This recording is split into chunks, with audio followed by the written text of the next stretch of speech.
Good morning. Well, I have a moment with your moms. I'd like you guys to get your Bibles out. And today we're going to be in both the Old Testament in the book of Esther and in the New Testament in the book of Ephesians. We're going to start in the New Testament, so open your Bibles to Ephesians chapter 2. Okay, moms, today from your lesson 12 packet, we are going to need the small jar that's got the candies in it, a pen or a pencil, a sheet of white paper, and a coin. Okay? All right, guys, today we're learning about how God used an ordinary girl to save a whole nation. And we're going to learn that just as God had a purpose for that girl, He has a purpose for your life as well. God wants to do great things through us, and He will if we let Him, because He is good and powerful. All right, so to start, I'd like you to take out your jar. Okay, I know your jar is filled with Sour Patch Kids. How many Sour Patch Kids do you think are in this jar? Now, don't open it. Just guess. So take a minute, look at your jar, and see if you can guess how many Sour Patch Kids are in there. And when you decide on a number, see this sticker on the top? I want you to write the number you guess on the sticker, okay? So I want you to pause the video for just a minute while you guess how many Sour Patch Kids are in your jar, okay? No cheating. Don't open it and count. Just guess. Okay, are you ready? Did you write down your guess? Okay, here we go. The correct answer is 31. Now, I knew the answer because I was the one who put them in the jar. In the same way, the Bible tells us that God made us, and He even knows how many hairs are on your head. That's a lot. Look at all these hairs. I don't even know how many hairs are on my head. God made each one of us so that we could do something special for Him with our lives. He has a plan for every single one of you. You can munch on the candy while we do the rest of our lesson, if it's okay with Mom. All right, so we're going to open our Bibles now to the book of Ephesians chapter 2. If you need to pause while you get there, you can do that now. So it's going to be Ephesians chapter 2, verse 10. Okay, I'm reading from Ephesians now, and it says, God has made us what we are in Christ Jesus. God made us new people so that we would do good works. God had planned in advance those good works for us, and He had planned for us to live our lives doing them. That is such a neat verse, that God knew when He created you what kind of good works He wanted you to do with your life. That's exciting. Now, this verse tells us that God has a purpose for each one of us. God's plan for all of us to do good works. When we follow the instructions God gave us in the Bible, we're fulfilling His purpose for us. So let's play a little game, okay? I'd like you to take your sheet of paper, and I'd like you to draw 10 circles on your paper. Now, I'm going to show you what I did with mine. Okay, you can do yours the same way, or you can do it differently, okay? So this is what I did with mine. I made 10 circles, and I started at the bottom here, and then I numbered them 1, 2, 3, 4, all the way up to number 10. Okay, so if you need to pause the video while you go ahead and draw the circles on your paper, do that now, and then we'll come back and play a game, okay? All right, are you ready to play?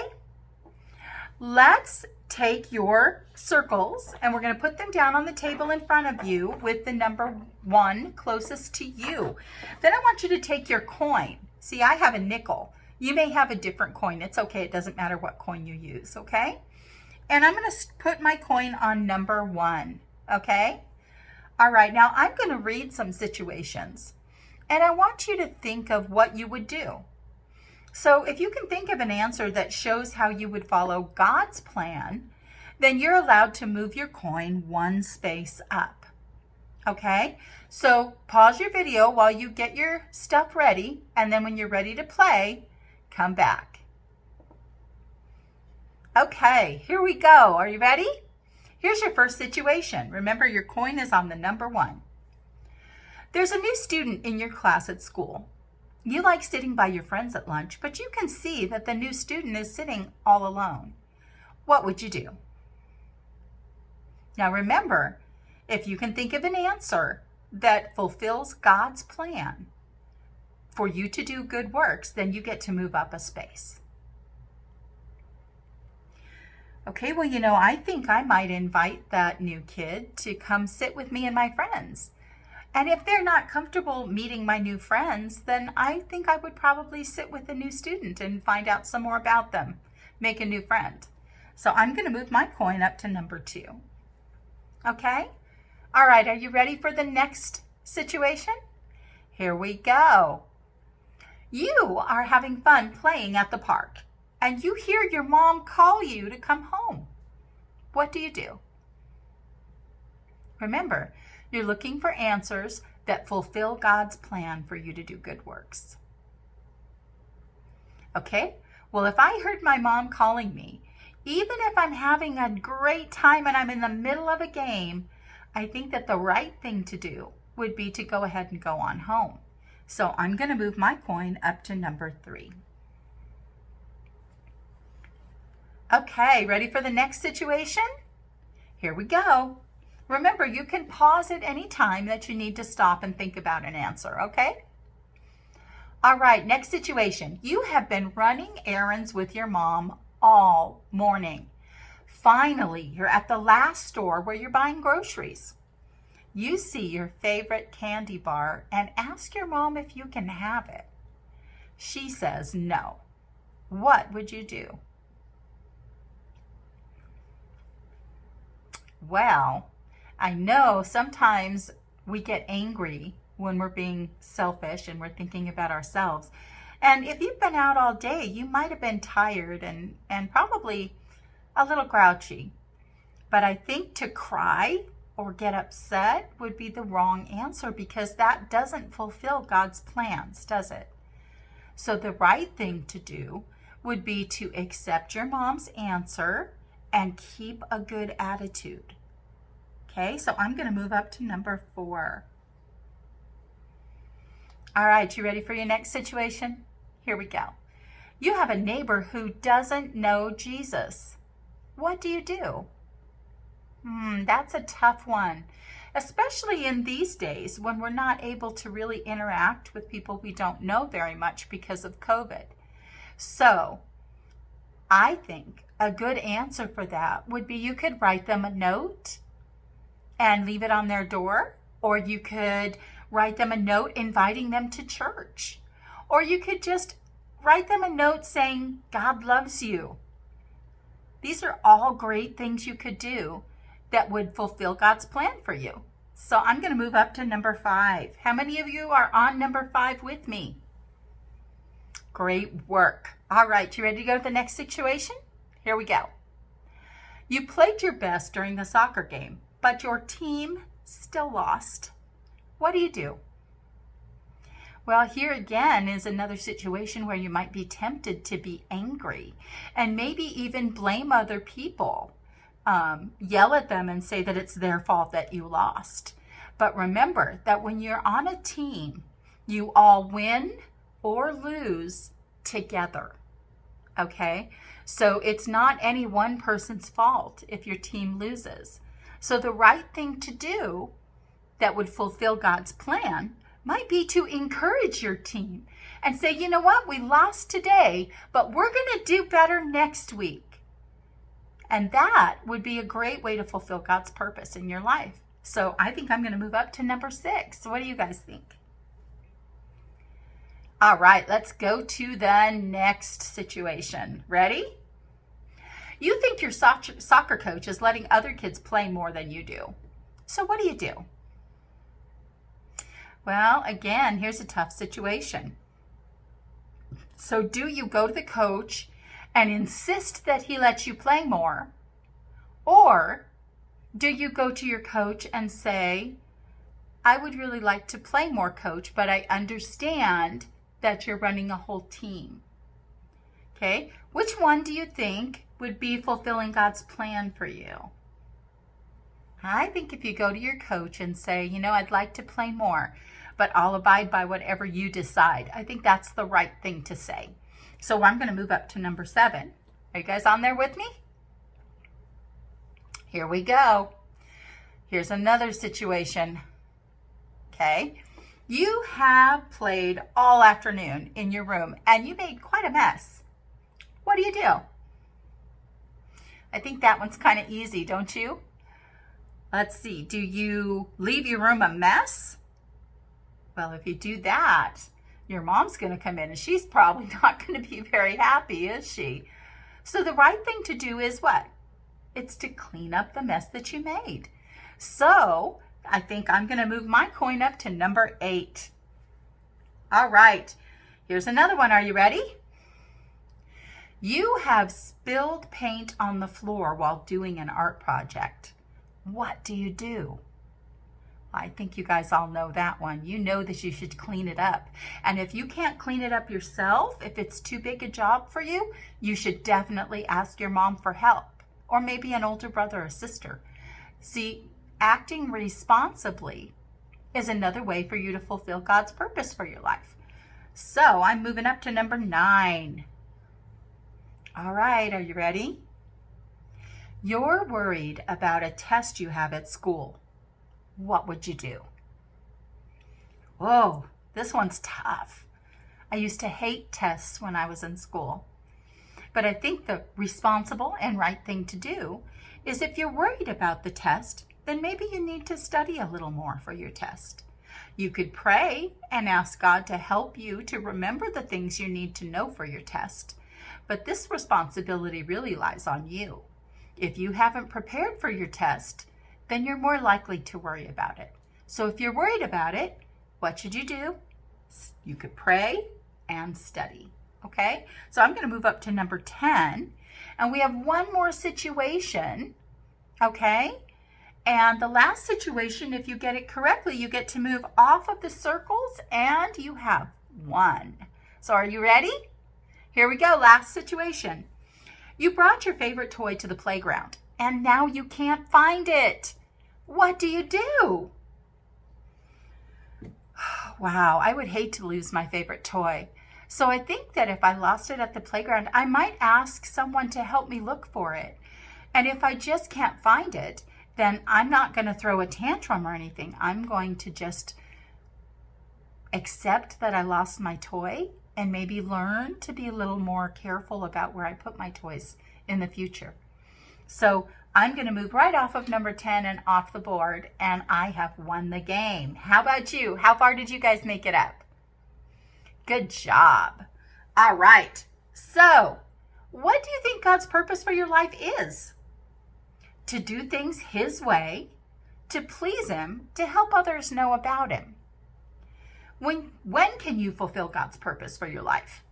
Do you have to wait until you're a certain age? Do you have to wait until you've read your Bible all the way through and studied and you're a biblical scholar? You know, you can do God's purpose for you anytime, right this very minute. Anytime that God wants you to do something. Pretty interesting, huh? You don't have to wait to be a grown-up to do it. So what kinds of things do you think that God wants you to do? Well, God wants you to do the things that He said we should do in the Bible. Things like obeying our parents and honoring our parents. And also, God tells us that He wants us to grow, to learn more about Him. So coming to Sunday school or church, those are all ways that you can do things that God wants you to do. He wants us to tell other people about Him, even if it's something as simple as saying God bless you or God loves you to someone. And He also wants us to pray for people. That's something that we can do from our own homes. And it's a very important thing for us to do. Okay, so let's get on with our Bible adventure for today. All right, so let's go to the Old Testament, the book of Esther. Okay? All right, we read in the book of Esther that God used 2 people to save the Jews. Now, we're in Esther chapters 2 through 9, so you're kind of going to have to skim along to keep up with our story, okay? Now, The book of Esther begins by telling us about King Xerxes. His kingdom stretched from modern-day India to Ethiopia. King Xerxes had almost complete power over his kingdom, and whatever he wanted to happen, happened. The next most powerful man in the kingdom was a man named Haman. Only the king had more power than Haman. And there was a problem, though. Haman hated the Jews, and he wanted to kill them all. So with the king's approval, Haman passed a law that all the Jews would be killed on one specific day. Now at that time, almost all of the Jews lived within Xerxes' kingdom, so it would have annihilated all of the Jewish people. Now what would have happened to the Jewish people if Haman had actually carried out his plans? Well, they all would have been killed. So God used those two people to stop Haman's evil plan. Now the first person was a man named Mordecai. The Bible tells us that he was Jewish and an advisor to the king. The second person was a young girl named Esther. Esther was an orphan. Now that means that her parents had died. She was raised by her cousin, Mordecai. When she was a teenager, she was taken to the palace to live because King Xerxes was searching for a new queen. Once she went to live in the palace, she was not allowed to go outside of the palace walls. So this made communication with Mordecai difficult. So whenever they would want to speak to each other, Esther would send one of her servants out to the gate, and they would communicate through her servant. Now, once Mordecai heard of Haman's evil plans, he went to Esther's servant and told her to tell Esther to beg the king to save her people. Well, Esther sent a message back to Mordecai with her servant. She said, "It's against the law for me to go to the king unless he invites me to come. I'll be killed if I go to him and ask him to save the Jews." So Mordecai sent a message back, and he said, "It was for the purpose of saving the Jews that you have been made queen." So what he was saying is that God's purpose for her had included her becoming queen so that she could save the Jews. So Esther thought about what her cousin had said, and she sent back this message. Are you ready? She said, "Gather all the Jews in the city and have them fast for me for 3 days and 3 nights, and I will do the same thing." Now, fasting means that you don't eat. And instead of eating, you devote your time to praying. And so that's what Esther asked all the Jews in the city to do for her, and she did it as well. Now, in the end, Esther did go before the king, and she did save her people. So what made it hard for Mordecai and Queen Esther to follow God? Well, they could have been killed. So that was hard. So what makes it hard for us to follow God? Someone might make fun of us, or we could get in trouble. Sometimes it's hard to follow God, but God has a purpose for us just as he had a purpose for Esther. Now, I'd love for you to join me again next Sunday when we're going to hear about how one man had a really rotten, really stinky, really awful time. Until then, bye-bye.